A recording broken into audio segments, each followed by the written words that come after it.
Oh, it's doing it again. Current frame rate. Too low. Oh, mercy me.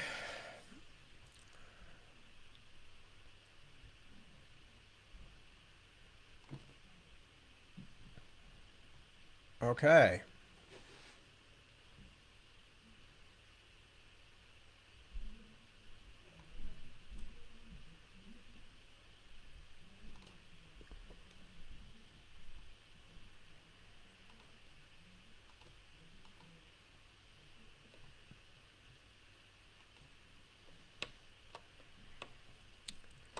I have no idea.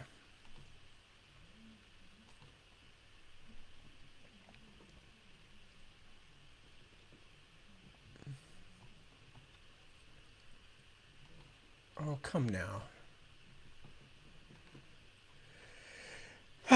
Hi. Well, that imploring look there you saw at the beginning was me trying to pray to the gods of technology that I was not going to be screwed over by frame rates again.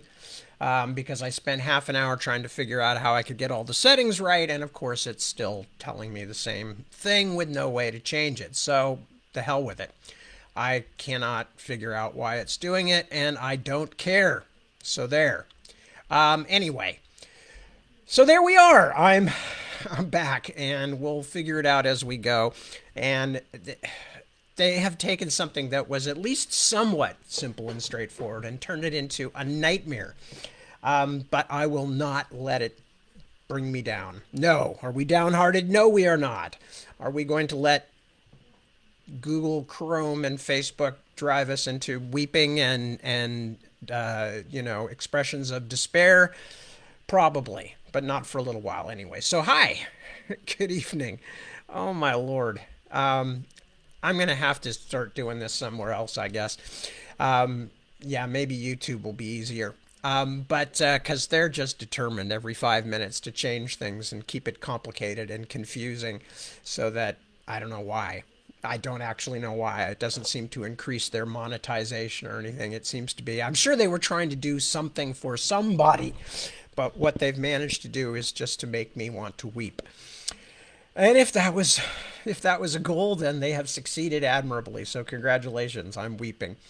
Anyway, it is Sunday night, just a few minutes after 7 o'clock, 7:03 my time, which is in California, and near the ocean, and enjoying the day so far, except for various personal sports tragedies. But that's life. Been hanging out, been reading, been working. Am finishing up this run through of Into the Narrow Dark. And that's about it right at the moment. I don't really have a whole lot else to report. I've just been hanging out and working. But I am here now, and I am going to read in just a few minutes. But let me find, now that they've moved the comments again, let me find where the comments are and say hello to everybody who's here. Jerry, there you are. Hello, Jerry. Good to see you. Yes, we meet again. This is sounding very Bond villainy. We meet again, Mr. Williams, says Jerry. Hello, Emily, and hello to everybody else that you are helloing. James D. Good day, mate. And Tad's tips last night before the hitch. I'd love to know more about what you like to read. What I was saying last night was, I think, as I once I'm through, at least maybe through this stretch of very intense reading, what I think I'm going to do is try and do some broadcasts that are not just me reading, but is me talking about things that are important to me, that I really enjoy, and that I want to share with other people, maybe reading snippets from them, or once I figure it out how to do it, playing bits and pieces of music and showing bits and pieces of art and other things, just to share stuff that I like, that, I figure, well, I'm old now, and there may be things that I grew up on that people aren't aware of, but they still might enjoy. So that's what I'm talking about, and that's what I'm intending to do. So that is the plan. There's lots of writers that, in particular, that I don't know if people still read. that they should because they're fabulous writers. And, there's various other things that I would enjoy passing along. And also, then people can pass things back to me because I've learned a lot of really cool things from other people's recommendations. So that's what I was talking about before the blip or whatever it was that happened, the glitch, the great disgorgement of my broadcast right in the middle of it. So I will come back to that subject. But as I said, the next few months are going to be super, super busy, mostly because of trying to finish the whole of The Last King of Ostenard. So anyway, on to say hello to others. Kenneth, hello, Kenneth. Good to see you. Mike, a pleasure. Good evening to you too. Becca, good evening and good to see you. Nancy, hello. How's it going tonight for you? It's going okay for me. Ron, old buddy. Hello, Ron. Good to see you. Steve, checking in from Seattle. Nice to see you too. Tim, happy Canadian Thanksgiving. Ah, excellent. So, my pleasure, and thank you for sharing it with me. Nice to hear. Kristen, hello. And Claudia, hello. Good evening. Barban, good to see you. And Mike, hiya, Mike. How goes it tonight? It goes good. Don't really have any complaints. I did almost nothing yesterday so that I could work a bit today. You may have noticed from me with the thing, I'm having a bit of a inflammatory, a bit of an inflammation, I guess you'd call it. Sometimes these joint things just kind of flare up for no good reason. And it's particularly tough on typing. So, but other than that, I took the day off yesterday, so I was in much better shape today. Medardo. A blackout at his house. Oh, okay. A dramatic entrance to this reading. Yes, indeed. I hope that you've either got a battery in your laptop that you're using, or maybe that the power's come back on, or that you have a steam-powered iPhone or something that you can use. So, and Chris. Hello, Chris. Chris, very lovely to see you. Chris went to high school and junior high school with me and is an incredibly talented musician. And it's, as always, it's lovely to have some communication from her. So hello, Chris. Good to see you. Who else? No, I don't think anybody else is filling the internet tubes, Tim. I don't think that's what it is. I think it was just bizarre. I think it just got bizarre for no reason. Carl, hello, good to see you. And Jim Key, hello, hello. And Jeremy, that's all right, you haven't missed anything. I was just babbling, as usual. Okay, so, why? Oh, I see. Okay, so they'll tell me the stream metrics, but they won't actually let me do anything about them. So that's no use. Let's just ignore it for now. What do you say? And we'll see what happens. And if the whole thing blows up in flames, well, that's me not having to worry about finishing the book, isn't it? Excuse me. Cynical cough there. All right, we are going to go on with The Dragons of Ordinary Farm, written, shut up, action needed, too low FPS. I don't know how to do it, so leave me alone. Okay, going back to The Dragons of Ordinary Farm, written by myself. Whoops. God bless it. Written by myself and the lovely and talented Deborah Beale, to whom I am married. We worked on this together. We wrote this. We wrote the second one. We are still working on the third because it's now my turn. Deb did a first pass, and now it's my turn, and I'm doing all these other books, so it's making it very difficult. Anyway, what I was going to show you was Chapter 11, which is where we are, and it is titled Standard Issue. Chapter 11, Standard Issue. Tyler seemed very revved up, bouncing on the edge of the bed. "Lucinda, get up! I'm going into town!" Lucinda's head felt heavy as a balloon full of wet sand. The morning sun was streaming through the window, and she could hear a jay squawking somewhere outside. She vaguely remembered finding the Grace parlor as she thought of it, then Mrs. Needle giving her a cup of tea, but not much else that had happened after that. She realized she must have slept all evening and all night. "Luce, wake up now! We're going into town!" Huh? Her tongue felt like it was coated in peanut butter gone bad. Come on, you've been sleeping since yesterday afternoon. Hours and hours. You missed dinner. So come on, Luce, get up. He had the grace to look a little shamefaced. Lucinda tried to sit up, which was no easy thing with her brother going boing, boing, boing on the edge of the bed. She had a clean bandage on her hand, and the cuts beneath didn't hurt too badly at all. Okay, she mumbled, pushing herself out of bed. Just let me put my shoes on. She frowned at herself in the mirror. And comb my hair. Tyler rolled his eyes, but got out of her way. Just don't take forever.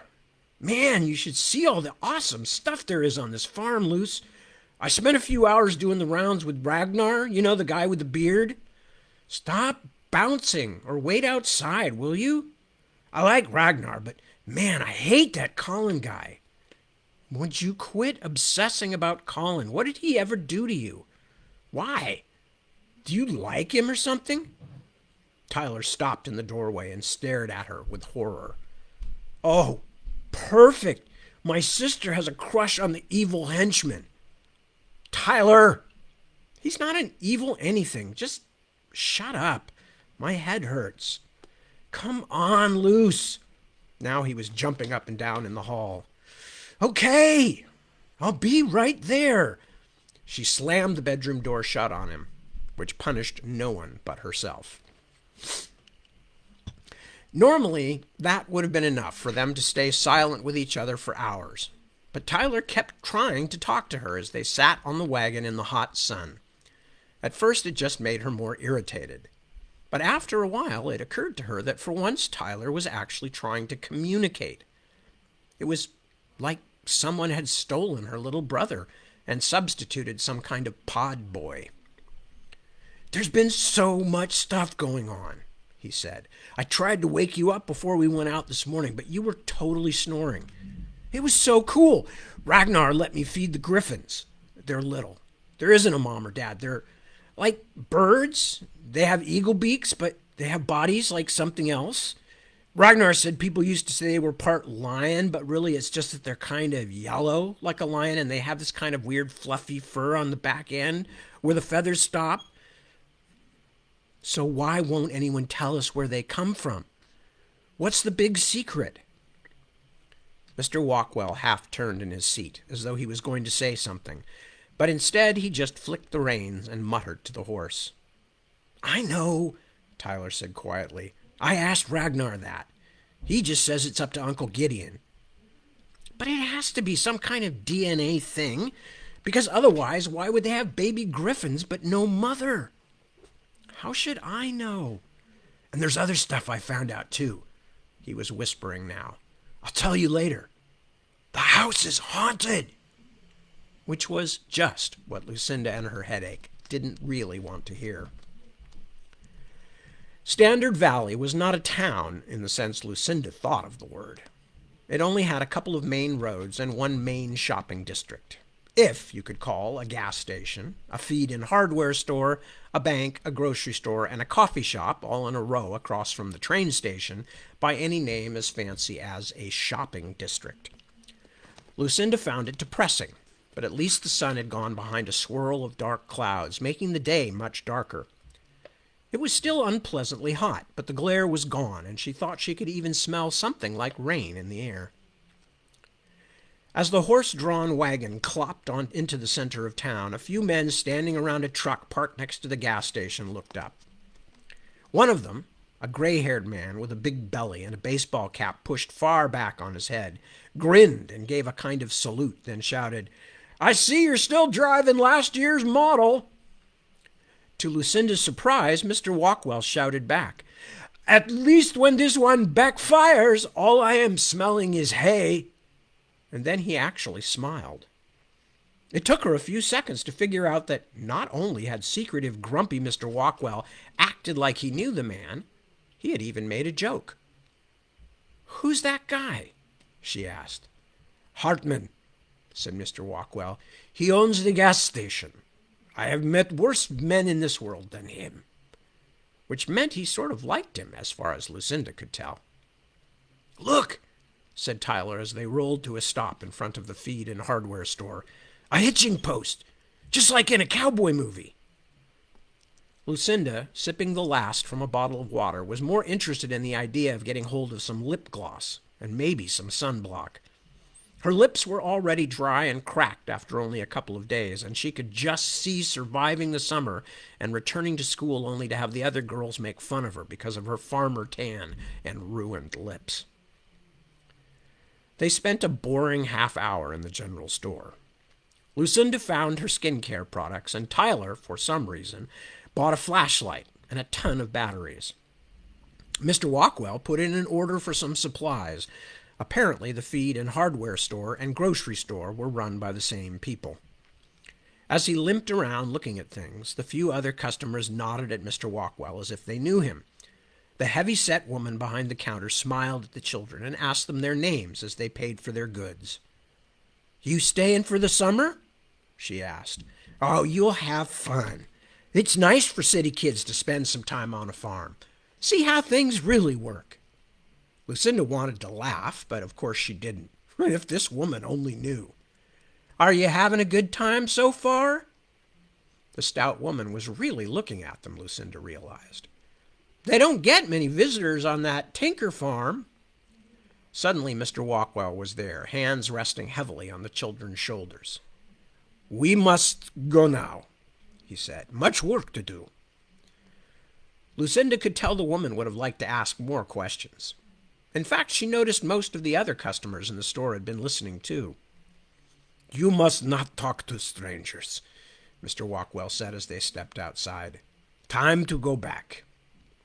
"Ragnar said we could get a milkshake," Tyler protested. The sky was dark and the air was close. Lucinda could feel a few tiny drops of rain. "Because he said I did good work this morning." Mr. Walkwell made a sour face, but turned them toward the diner. "Very well. But remember, many people here are curious about our farm, and we must keep our secrets. Your great-uncle has shown great trust by bringing you here." "If he's got so much trust," Tyler muttered, "why isn't he telling us any of the secrets?" Mr. Walkwell only snorted. Almost every store around here was called Standard something or other, so Lucinda was glad to see that the diner was called Rosie's, although someone hadn't been able to resist putting up a cutout wooden sign in the shape of a coffee cup, which stood on the roof. Let me start that one again. Long sentence. Almost every store around here was called Standard something or other, so Lucinda was glad to see that the diner was called Rosie's, although someone hadn't been able to resist putting up a cutout wooden sign in the shape of a coffee cup, which stood on the roof next to a sign that said, "Our coffee is way above standard." Half a dozen or more people were in the coffee shop, most of them men in farmers' caps, eating lunch, talking, or watching the television in the corner, some kind of local weather report. There was a long counter, as she expected, but instead of booths, the rest of the place had a scatter of tables and chairs. Nothing much on the walls but a calendar and some hand-drawn posters for events at the local school. They didn't have a waitress either. You just told your order to the grumpy-looking guy that everyone seemed to call Rosie, although Lucinda couldn't tell if that was a joke or not. He sure didn't look like a Rosie. Tyler apparently decided he was much more than just milkshake hungry and ordered himself a cheeseburger and fries, but Lucinda still felt queasy. They found a table, and Mr. Walkwell sat, staring silently. Lucinda was happy just to hold a glass of ice water to her forehead, soaking in the wonderful cool. The food came, and Tyler went into full scarf mode, shoveling everything in like it would vanish in 2 minutes if he didn't. He was just filling his mouth with the last chunk of his burger when Lucinda realized that 3 black-haired, brown-eyed kids, more or less her and Tyler's age, were standing beside the table watching them. The boy, who looked like he enjoyed a good meal himself, asked Tyler, "Dude, you eat fast. Are you from Europe or something? Haven't you ever had a cheeseburger before?" Tyler looked up, surprised. "I was hungry." The older of the 2 girls, a young teenager like Lucinda, wore a shirt that said, "Boys Lie." Then do you come from a part of America where they don't have napkins? She asked, grinning. Tyler stared at her for a moment, then dabbed away the ketchup smeared on his chin. Go away, you bad kids, Mr. Walkwell said, frowning. Go away. The old man stared hard at them, but the trio didn't retreat. For a long moment, nobody said anything. Lucinda was afraid there was going to be some kind of fight. So, what did you bring us? The boy said at last. Steve, the older girl said, you are so rude. Bring you? Mr. Walkwell scowled. I don't bring you anything. I only bring things for good kids. I helped my dad fix the bulk tank, the boy called Steve said. Alma washed the dishes. Carmen didn't do anything. She just talked on the phone. You are such a liar, the older girl said. I made all the beds this morning. Even yours, Steve. Tyler looked at Lucinda. He was clearly just as mystified by this as she was. Okay, I look, Mr. Walkwell said. Whose turn is it? Mine, said Steve. Carmen shook her head. Liar again. It's Alma's.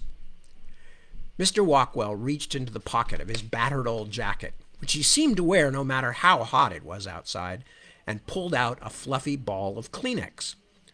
Alma, who was small and wore red corduroy pants, shyly held out a cupped hand, and Mr. Walkwell put the bundle in it.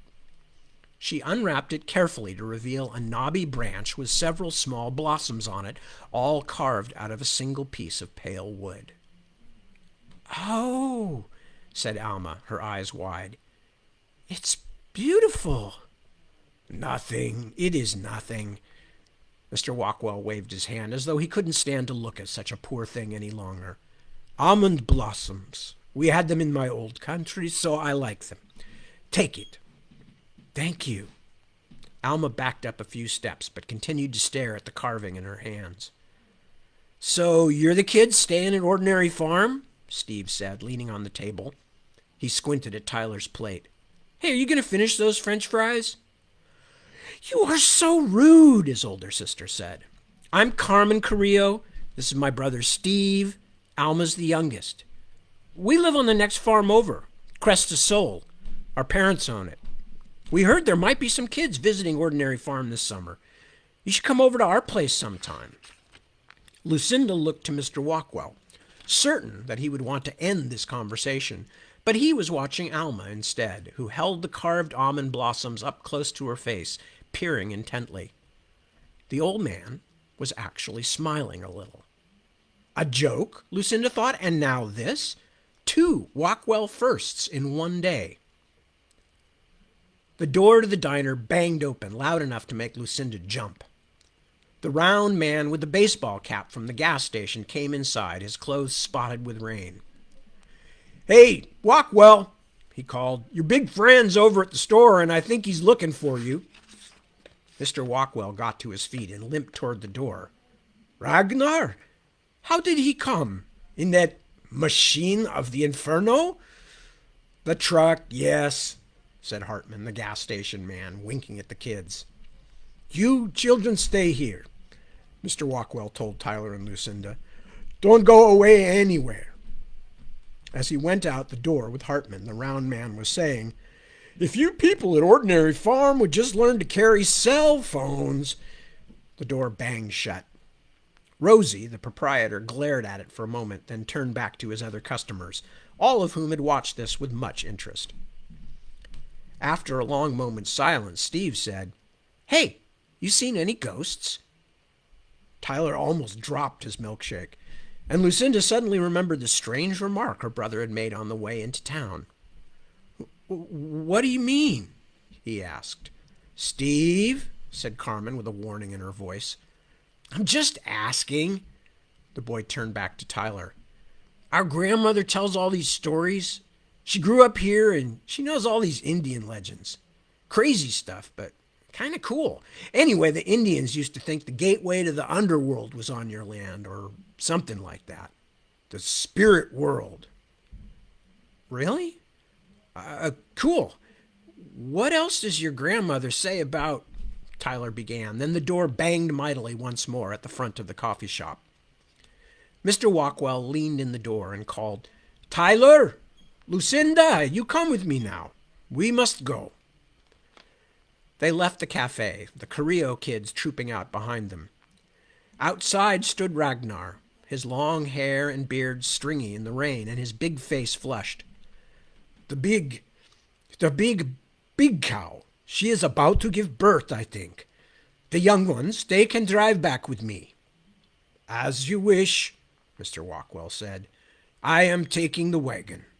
If I am slow, I am slow. Anything that is meant to be, heaven will make certain it happens when it should." "Bye," said Carmen. "Come see us. We're just over the ridge from you. Crest of Sol. There's a big sun on the front gate." "Thank you, Mr. Walkwell," Alma cried, still holding her carving as though it were a delicate living thing. "It's beautiful." Ragnar might be built like some kind of football player, but he drove the ancient rattling truck like somebody's little old grandfather, hunched forward, both hands clutching the wheel until his hairy knuckles were white. The rain had mostly stopped, but a few drops still splattered the windshield. "I thought we were in a hurry," Tyler said as Ragnar maneuvered around a corner like the truck was loaded with explosives. "Shut up, boy," the farmhand said, but not unkindly. "I have not been doing this driving long." "Huh, I never would have guessed," Tyler scowled when Lucinda kicked him. "Ow! It was a joke." "Is the dragon really having a baby?" she asked. "Is that a problem?" Ragnar shook his head. "She has had trouble with laying her eggs before. None of them have lived. Nobody knows about dragons. They are old and strange creatures." They drove for a little while in silence. "Hey, those kids said that Ordinary Farm was like the gateway to the spirit world or something," Tyler said at last. It had obviously made a big impression on him. The blond man snorted. "Those children say lots of things. Their grandmother is a tale teller, so they are full of stories." Ragnar squinted at the road. "There is a saying in my old country. The man who stands at a strange threshold should be cautious before he crosses it, and he should glance this way and that, because who knows beforehand what foes may sit waiting for him." Her brother leaned toward her. "Well, that couldn't make less sense, could it?" he whispered. The farm seemed to be in an uproar as they pulled into the gravel driveway. Several farmhands were at the front door, where Uncle Gideon was handing out orders. Their great-uncle was wearing a white lab coat, but he still had on his bedroom slippers and looked quite distracted. "Thank goodness," he said as Ragnar and the kids got out. "Where's Seamus?" "You know he will not go in the truck," Ragnar told him. "He will be here soon. He told me what to do." "Then come on. She's taking a long time. It's hard to tell from external temperature, but I think she might have a fever." From the distance came a noise like a broken foghorn, obviously the sound of an uncomfortable dragon. Gideon finally noticed Tyler and Lucinda. "You two run along. Mrs. Needle will give you something to do." "Can't we come?" Tyler asked. "I want to see the dragon again." "No, you can't. She's not used to you, and she's in distress. Besides, she's making a lot of noise, and it might draw Alamu." "Draw what?" Tyler asked. "Alamu, her mate." Gideon frowned and flapped his hands at the children. "Blast it, I don't have time to talk to you two right now. Go on inside." "So much for being on a farm," Tyler grumbled to Lucinda as they went into the house. "What's that supposed to mean?" "We're supposed to see stuff like this, aren't we? The miracle of life and all that garbage." "You heard Uncle Gideon, didn't you? Hello? Angry male dragon roaming around?" She couldn't believe her brother sometimes. Tyler shook his head. "They're never going to tell us anything. We're going to have to find things out ourselves." "What are you talking about, Tyler?" "Oh, never mind." He turned and stomped up the stairs. Brothers, Lucinda thought. She'd begged her parents to get a dog instead, but nobody ever listened to her. Chapter 12, which is called Farm Work. After several days of discomfort that kept the whole farm in a state of alert, Meseret finally laid an egg. Lucinda snuck a quick peek at the dragon's egg from the door of the sick barn. It looked like a partially deflated beach ball, a pale, leathery sack big as the beanbag chair her brother spent most of his time in back at home. Headphones on, sneakered feet on the wall, Game Boss Portable held only squinting inches in front of his eyes. They're sure making a lot of fuss over a big beanbag, she thought. It wasn't that she didn't care. There was just something about being around the dragon that upset her.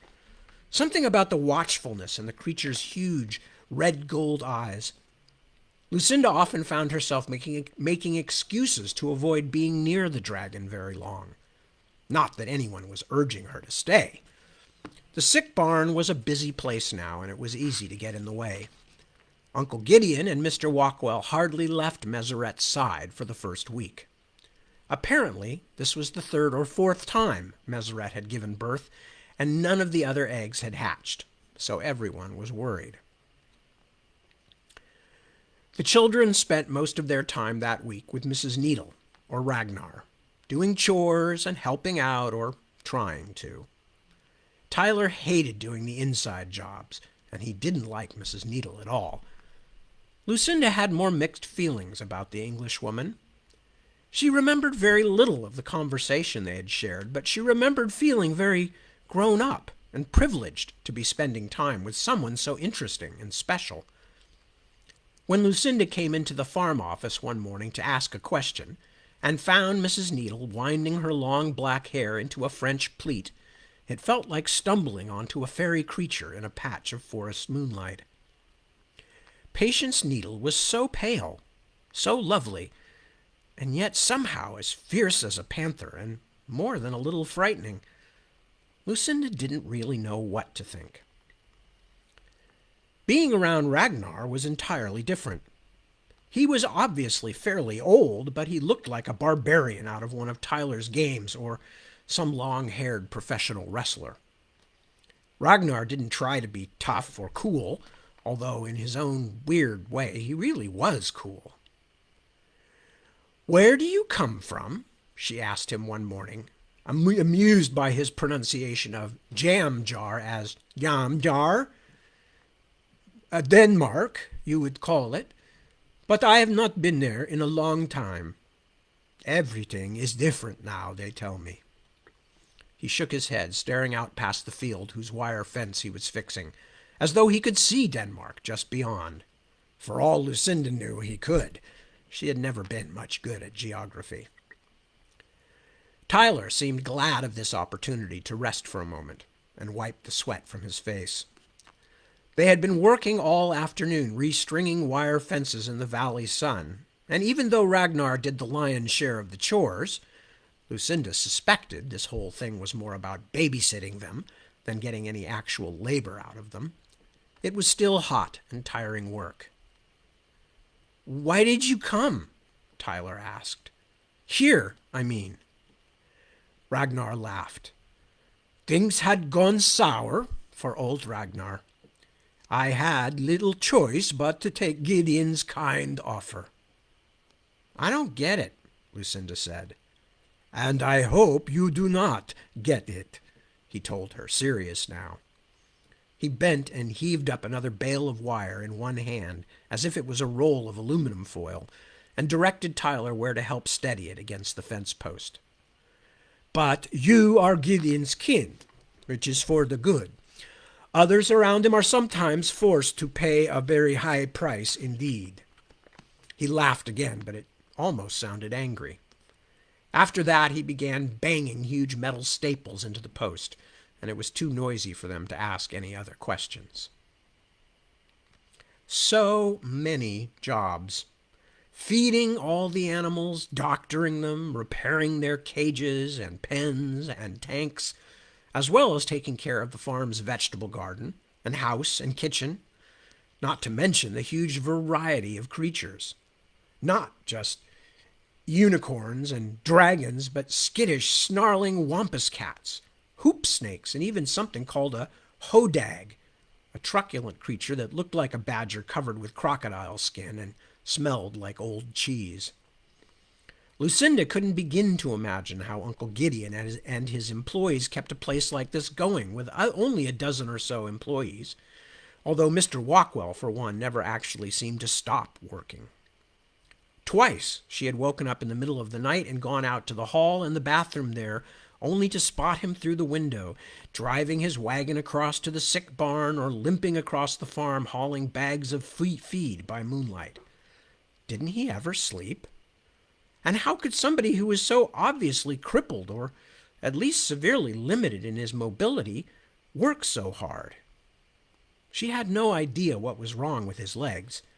She had asked Ragnar, but he only shook his head and said, "Mr. Rockwell has his own stories. They are not mine to tell." Some things Ragnar would talk about, though. He was happy to tell her about the Carrillo kids they had met at the store. "They come from the farm next door," he told them. "The family has owned that land for a very long time. Those children's great-grandfather loaned old Octavio workers to do repairs on the farmhouse and helped him find people to do some of the other jobs on the place. Gideon did not bring me and the others until later, you see.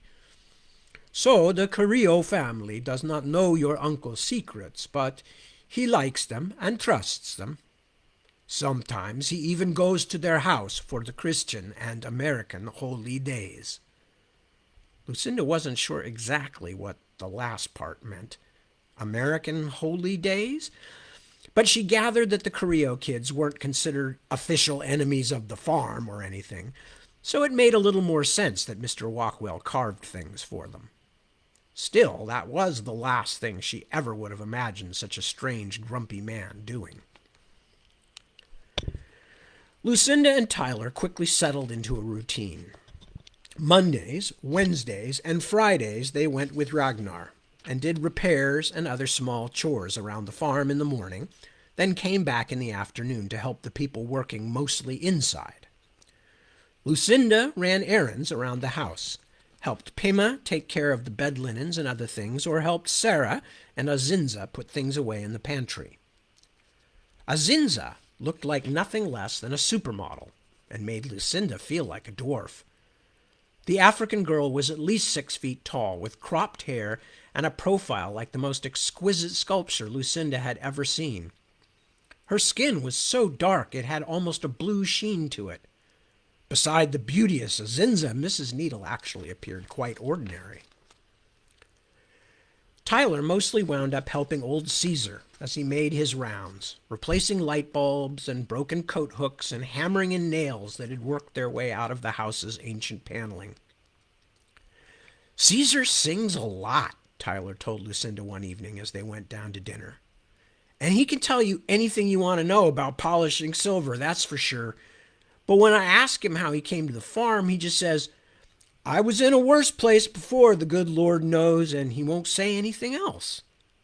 Why won't any of them tell us anything? Did Uncle Gideon clone the people who live here too? Is that the big secret?" On the working outside days, they usually rode around with Ragnar or Mr. Walkwell on the occasions he was free. Sometimes Haneb came with them too. Lucinda tried to thank him again for saving her from being hurt by the unicorn, but the slender man was so shy that even her gratitude seemed to pain him. She and Tyler usually helped feed the animals. Hoop snakes and griffins both liked milk, Lucinda learned, and sometimes even groomed them. Once, Lucinda got to currycomb a unicorn, which was one of the most exciting things she had ever done. Ragnar held its head so that it wouldn't spear her with its horn like an olive on a toothpick, Tyler explained in a loud stage whisper. while Lucinda brushed burrs out of its shaggy, pale coat. Up close it smelled a little like a horse, but also a little like flowers, and a little like something else, something prickly and odd, like electricity. Sometimes they fed the baby animals, which was Lucinda's favorite chore. Once Mr. Walkwell let her put on a bird-headed glove to feed a baby griffin, which was about the size of a house cat. It had a four-legged body, but a head like a bird, and was covered all over with golden down, like a baby chick. Despite having fierce little claws, the baby griffin was more nervous about her than she was about it. Lucinda had to be very patient until it would accept the bits of worms and ground tuna fish she held in the puppet's beak. "If this is a baby, how big do they get?" she asked. Mr. Walkwell gestured to one of the older siblings in the main pen a few yards away. The egglet, as Uncle Gideon called the baby, had a small cage of its own. Tawny, feathered hind legs were tucked under its body as their owner napped, its tail occasionally lifting to slap away flies. It was big, about the size of a lion, and she was suddenly grateful that they didn't have to get the baby out of the adult's enclosure to feed it. The tail went slap again, and the adult griffin sighed in its sleep, a strange noise that might have come from a trumpet made of bone.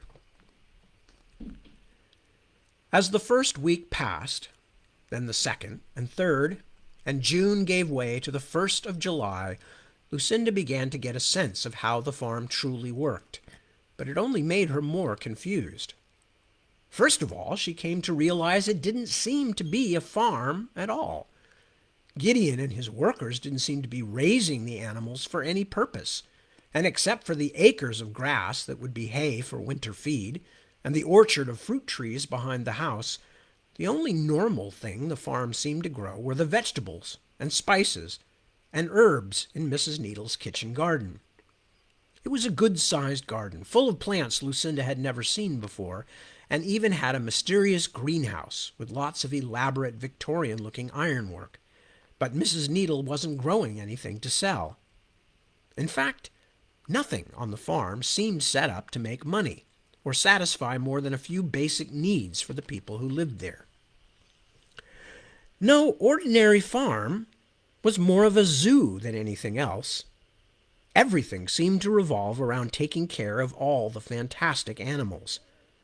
But zoos made money by selling tickets to people, Lucinda knew, and that certainly wasn't going on here.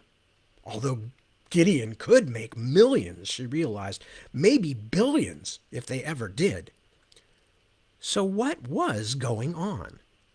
If they weren't making anything, and they weren't showing anyone the dragons and unicorns, then how were they paying for all the food the animals and people ate, and the medicine, and the people's salaries, and...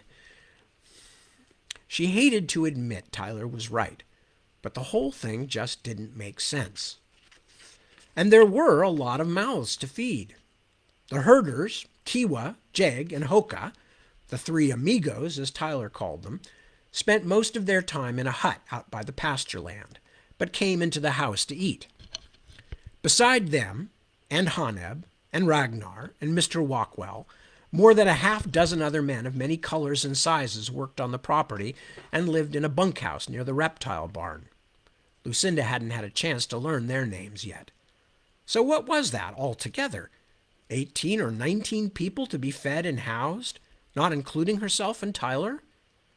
And if the animals had been made somehow, as Tyler thought, then there had to be things she and her brother hadn't seen. A laboratory and people to staff it. So how did it all work? Was Uncle Gideon rich? You'd sure never know it from his old striped bathrobe and his threadbare pajamas, which he seemed to be wearing most of the time she saw him, even in the middle of a hot afternoon. In fact, rich or not, Lucinda was pretty sure he was at least a little crazy, especially when she thought about the scary way he had forced that promise out of them. Still, even if their great-uncle turned out to be the world's richest loony, it didn't explain the dragons. It was a Friday, the third Friday since she and Tyler had come to Ordinary Farm, and Lucinda was in the huge front parlor.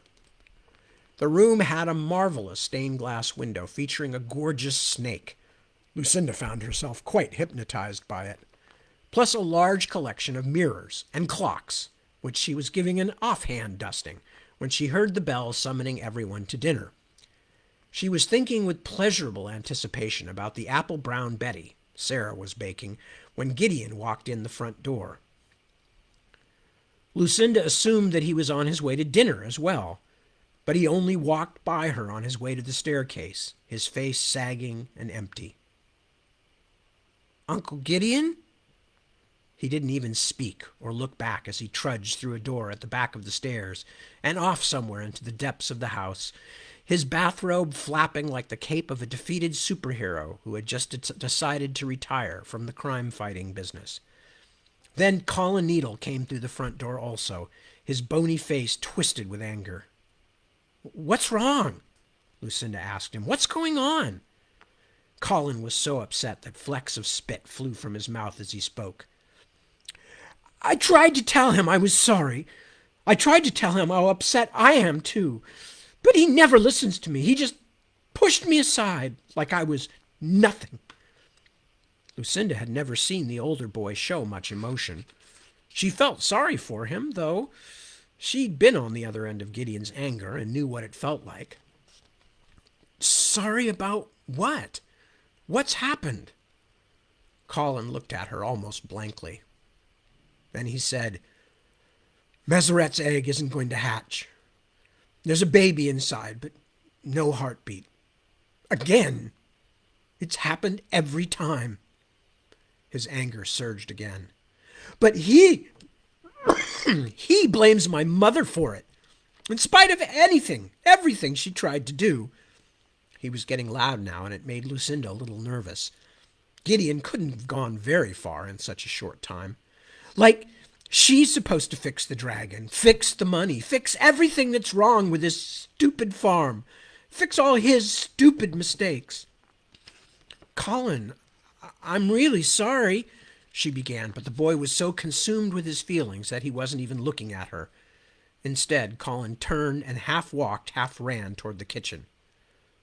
Suddenly, Lucinda was in no hurry to follow him. She wasn't very hungry anymore. In fact, the thought of apple brown Betty made her stomach turn. And since we have time, I'm going to at least start, if not finish, another chapter, which is called, it's hard to figure out this backwards, Chapter 13, Cheeky Monkey, Sneaky Squirrel. Tyler woke up late on Saturday, the day after the bad news about Meseret's egg. Nobody was talking much at the breakfast table. Even the farm hands seemed depressed. "It has happened 3 times before," Ragnar said, shaking his head. "The eggs will not hatch. It begins to look like she will never give birth to a living wormlet." For a moment, Tyler thought the big man was making some weird joke about eggs. "Omelet?" "Wormlet. A dragon child. Worm, that is the word for dragon where I come from." Ragnar smiled sadly. "Where I grew up, we were terrified of them. We would have thought the news that a lindenworm egg had died was cause for celebration. Now we all fear that Meseret and her mate will be the last of their kind." Ragnar grew up believing in dragons? Tyler wondered where that might have been. In storybook land? "What's her mate's name again?" "Alamu." Ragnar went back to the heavy work of shoveling in his breakfast, an immense pile of bread and fruit and sausage. It was a process that even Tyler, who could put food away faster than his mom could earn money to pay for it, as she always told him, could only watch with stunned respect. After finishing breakfast, Tyler pocketed a nectarine for Zaza and headed back to his room. The little winged monkey came to his window at least once a day and happily took any scraps he gave her. He had begun to think of her almost as a pet. He put the nectarine on a napkin on top of the dresser, then stretched out on the bed, wondering what he was going to do today while everyone else seemed to be mourning a bad egg. He hoped Mr. Walkwell didn't have more slave labor in mind for him. The old man could be a very hard taskmaster, and he didn't particularly like Tyler's habit of asking lots of questions. He was a good teacher about farm things, but about anything else, forget it. Something was poking uncomfortably into the back of Tyler's neck.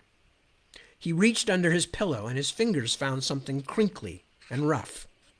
Paper. He sat up, unfolding it. Had someone left him a note?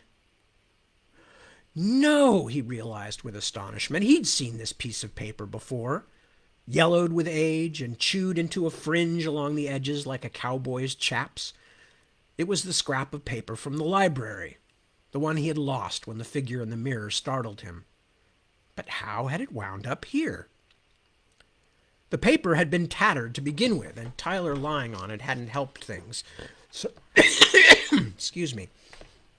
So he had to smooth it out very carefully. He squinted, trying to make out words. It was handwritten in ink that had turned mostly brown, and the letters were funny, old-fashioned cursive with odd, stringy shapes. Some ancient grocery list or something, perhaps from one of the old newspaper boxes they used in the barns to make nesting material for the basilisks and some of the smaller birds. The only interesting thing about it was how it might have wound up in his bed. Then, just before he dropped the paper into the wastebasket, the word dragons jumped out at him. Tyler held the faded letters up to catch the morning light.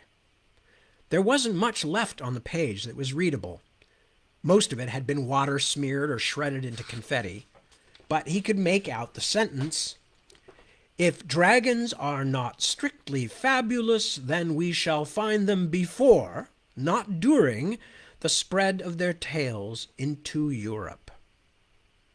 Fabulous? Wasn't that what people said on fashion shows or something? "You look fabulous, darling." How could a dragon be fabulous? He ought to ask somebody, but he suddenly felt jealous about sharing this little bit of paper with anyone. It was, after all, the first bit of the mystery that seemed to be his, and his alone. But who had put it here, since he had definitely not had it when he came back from the library? Lucinda, and then forgot to tell him? One of the housekeepers? Zaza! Of course. It had to be the monkey. Perhaps she had seen him drop it and thought she was returning something of his. Did monkeys think like that? Tyler went to the window to look for her, but nothing living was in sight except for a single fat black squirrel watching him from the branch where Zaza often sat. The squirrel's staring eyes seemed an odd color, as if it were sick. Tyler didn't like the look of it. He ducked his head back inside and pulled the window closed. When he turned again to the scrap of paper, another clear fragment of writing caught his eye, a darker black swath of ink that had been protected by being folded in on itself. "And if, as I believe, this breach or fault shall prove to be a phenomenon of supernature, that is, nature that has not previously been discerned or described, then it could be I owe it to all humanity to make public what I have found. This likely will be the dilemma from whose solution my entire career will take direction." Whatever the heck that meant. None of it made sense so far, although the words breach and fault stuck in his mind. What was the person writing talking about? And who had written it? Octavio, the guy in the painting? The library, he decided. That was where it had come from, and even though he didn't like the place and its creepy washstand mirror, that was where he'd have to look for more pieces. Tyler sighed. If you had asked him a month ago what he'd do with his first free day of the summer, going to the library would not have been the activity he'd have bet any money on. Really? Lucinda looked up from her diary, staring at Tyler like he was some stranger, pretending to be her brother. You want me to come with you? You're actually asking me? Tyler groaned, weighing the flashlight in his hand. Was this going to be just what he feared, another stupid argument with his sister? Why couldn't she just go along with things? I mean, she shook her head. I'll do it, yeah. I'm just surprised you don't usually ask me to go with you. I do too. A nervous little something in Tyler was tapping its foot, but he was doing his best to ignore it. Whatever. The reason we have to go there is because I think I found part of Octavio Tinker's diary. Really? Her eyes got big. Uncle Gideon's grandfather, or whatever he was? Yeah. He took the folded page out of his pocket and held it out. Here, look. Mice kind of got it. She handed it back when she'd finished. Supernature? I don't understand it. Neither do I, but I bet if we find more, we will. I don't want to get into any more trouble, Tyler. He made a noise of frustration. Come on! Uncle Gideon's practically daring us to find out what's going on here. Don't you want to know? She stared at him, then sighed. Okay. When do you want to go? Now, when no one's watching. Well, I'm not sure where Colin is. It's okay. He's off working on his computer. Good. Do you have to run any errands for the Wicked Witch of the West? Oh, don't be so mean, she said, then shook her head. Anyway, she's in the kitchen helping Sarah and Azinza with something. She told me she wouldn't need me for an hour. Perfect. He resisted the urge to yank her onto her feet, but only barely. Come on, then. Out in the hallway, when Zaza dropped down from nowhere onto Tyler's shoulder, Lucinda jumped. Whoa, she said. Oh, it's the monkey. She scared me. She kind of likes to hang out with me. He couldn't help being a little proud of it.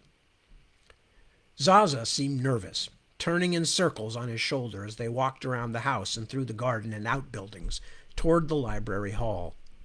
It seemed a longer trip this time, Tyler thought, but the house was always funny that way. The monkey suddenly leaped up, shrieking, wings flapping hard, nearly scaring Tyler and Lucinda to death. It took a long time before she settled on Tyler's shoulder once more and went back to tugging anxiously at his hair. He looked up, but couldn't see anything in the trees or skies overhead that might have frightened her. Lucinda was impressed by the library, all right. Not so much by the picture of Uncle Octavio, who she thought looked very full of himself, but by the sheer number of books. This is more than we have in our whole school library, she said. More than in our whole city library. Yeah, but most of them are, I don't know, crazy science and math books and stuff you wouldn't like. Not a single copy of Mall Chicks Go to Malibu. You're being a craphead again, Tyler. I haven't read those books since I was in 4th grade, when you were reading Axel the Tow Truck Fixes a Flat. He laughed in spite of himself. How had she remembered that? He had really liked those stories. Axel had a best friend who was a girl motorcycle, and all the characters were cars and trucks.